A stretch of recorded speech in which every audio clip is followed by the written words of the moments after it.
হচ্ছে ইনকিউবেটরের ভেতরের অতিরিক্ত আর্দ্রতা এবং অতিরিক্ত তাপমাত্রা আপনারা কিভাবে কন্ট্রোল করবেন। তো আমরা যারা ইনকিউবেটর ব্যবহার করি, আমরা বেশিরভাগ লোকই আছি ভেতরের যে আর্দ্রতা সেইটা আমরা কন্ট্রোল করতে পারি না, বিশেষ করে বর্ষাকালে। তো বর্ষাকালে দেখা যায় যে আর্দ্রতা ৭০-এর উপরে থাকে, আমাদের অনেক সময় ৬৮ হয়, তবে ৬৫-এর উপরে থাকে, ৭০-এর উপরে থাকে, যেখানে আমাদের প্রথম সপ্তাহে আর্দ্রতা প্রয়োজন হয় আর্দ্রতা প্রয়োজন হয় ৫০ থেকে ৫৫% অথবা ৫০ থেকে ৬০%। আর আমি যে মিটারটি দেখাচ্ছি সেই মিটারে আমাদের প্রয়োজন হয় ৬০-৬৫ পর্যন্ত। তো ৬৫ পর্যন্ত রাখতে পারলে আমাদের জন্য সবচেয়ে ভালো।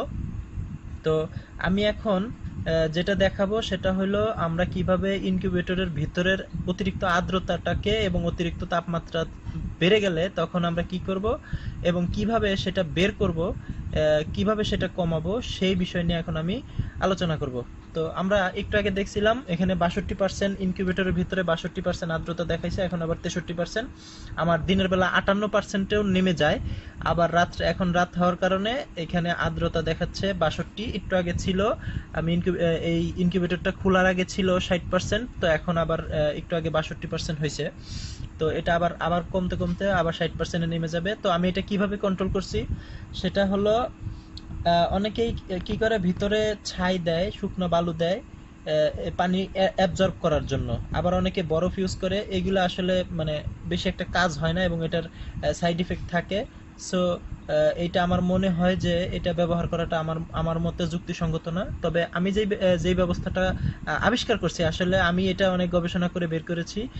তো যেই বিষয়টা আবিষ্কার করেছি সেটা হচ্ছে অতিরিক্ত অ্যাডজাস্ট ফ্যান লাগিয়ে দেখেন। এইখানে আমি আমার একটা ইনকিউবেটর, ছোটোখাটো ইনকিউবেটর, দৈর্ঘ্যে আছে ১ গজ, মানে ২ হাত, আর প্রস্থে আছে ১ হাত, উচ্চতায় আছে ১.৫ হাত। তো এই ইনকিউবেটরের ভিতরে আমার সর্বোচ্চ ধারণ ক্ষমতা হলো ৩০০ ডিম আমি এখানে ধারণ করতে পারি। তো এইখানে আমি একটা জাস্ট অ্যাডজাস্ট ফ্যানের মাধ্যমে আমি ভেতরের আর্দ্রতা এবং টেম্পারেচার দুইটাই কন্ট্রোল করতে পারতেছি। দেখেন আমার এখানে ৩৭.৭ হওয়ার সাথে সাথে ইনকিউবেটরের লাইটটা নিভে গেছে এবং আমার অতিরিক্ত কোনো তাপমাত্রা এখানে হইতেছে না, অতিরিক্ত কোনো তাপমাত্রা হওয়ার কোনো সম্ভাবনা নাই। এবং অতিরিক্ত তাপ হইলেও এই অ্যাডজাস্ট ফ্যান সেই তাপমাত্রাটাকে বের করে দেয়। এবং ভিতরের আর্দ্রতাটা এই যে দেখেন আবার ৬২%-এ চলে আসছে। তো ভেতরের আর্দ্রতা এই অ্যাডজাস্ট ফ্যানের মাধ্যমেই আমরা কি করতে পারি, যে কেউ খুব সহজে বের করে দিতে পারি। যদিও এইখানে আমরা একটা জিনিস খেয়াল রাখবো, শুধুমাত্র বর্ষাকালের জন্যই এই পদ্ধতি। তাহলে শীতকালের জন্য আমরা কি করব? এর জন্য যেটা করতে হবে, আপনাদের ইনকিউবেটরের সাইজ অনুযায়ী আপনারা ২টা, ৩টা, ৪টা যে যেমন পারেন লাগাবেন, এরকম কুলিং ফ্যান লাগাবেন। এবং এই কুলিং ফ্যানের সাথে দেখেন আমি এখানে একটা কবজা দিয়ে একটা ঢাকনা সিস্টেম করে দিছি। এই সুইচটা আপনারা ভেতরেও লাগাতে পারেন, আমি বাইরে লাগাইছি যার কারণে যে এখানে একটু ফাঁকা আছে। তো আপনারা ভিতরে লাগাইলে দেখা গেছে এই ফাঁকাটা থাকার সম্ভাবনা থাকে না। অর্থাৎ শীতকালে যখন আমাদের আর্দ্রতা কি বলে আর্দ্রতা কম থাকে, তখন আমাদের এই ঢাকনাটা কি করতে হয়, লাগিয়ে ভিতরের আর্দ্রতাটা বাড়ায় দিতে হয় হিউমিডিফায়ার দিয়ে। তো এই কারণে প্রত্যেকটা ইসের মুখে এরকম ঢাকনা রাখতে পারলে ভালো হয়। বর্ষাকালে আপনারা ঢাকনাটা খুলে কুলিং ফ্যানটা চালু করে দিবেন, আর শীতকালে এটা জাস্ট বন্ধ করে দিবেন, এটা চালানোর দরকার তেমন একটা হয় না। তারপরেও অতিরিক্ত আর্দ্রতা বের করার জন্য দুই একটা অ্যাডজাস্ট ফ্যান আপনারা আপনাদের কন্ট্রোলারের সাথে লাগিয়ে রাখতে পারেন।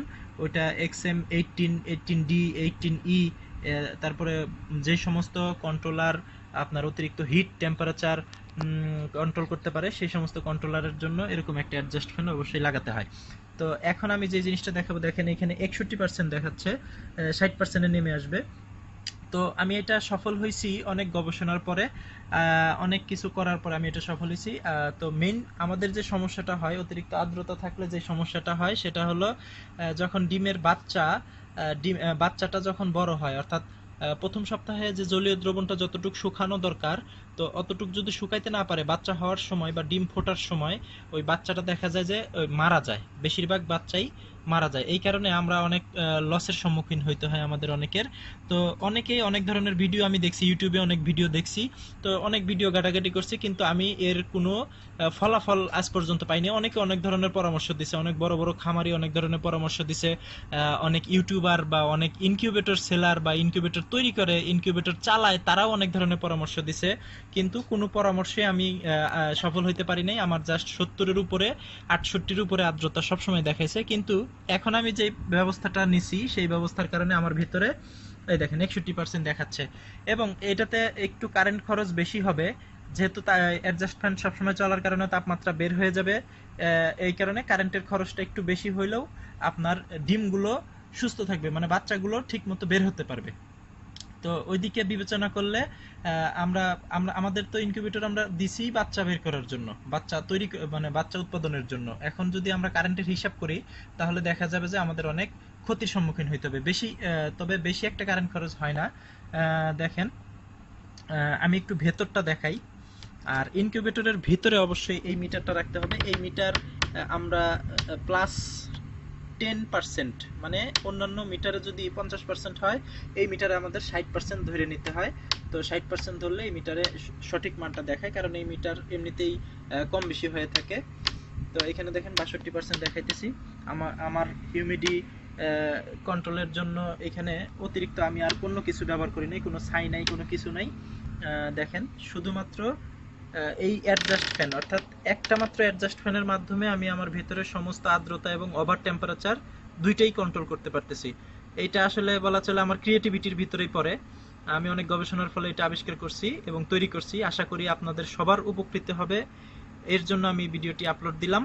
এবং আপনারা যদি এটা থেকে উপকৃত হয়ে থাকেন তাহলে অবশ্যই আমার চ্যানেলকে সাবস্ক্রাইব করবেন, বেশি বেশি শেয়ার করবেন, সবাইকে দেখার সুযোগ করে দেবেন, যেন সকল খামারি ভাইরাই এটা থেকে উপকৃত হয়, আমি এটাই চাই। এবং লাইক দিবেন, পাশে থাকবেন এবং বেল আইকনটা প্রেস করে রাখবেন। যদি আমি আরো নতুন কিছু বের করতে পারি আপনাদের জন্য তাহলে অবশ্যই সেটা পেয়ে যাবেন। তো ভালো থাকবেন, সুস্থ থাকবেন।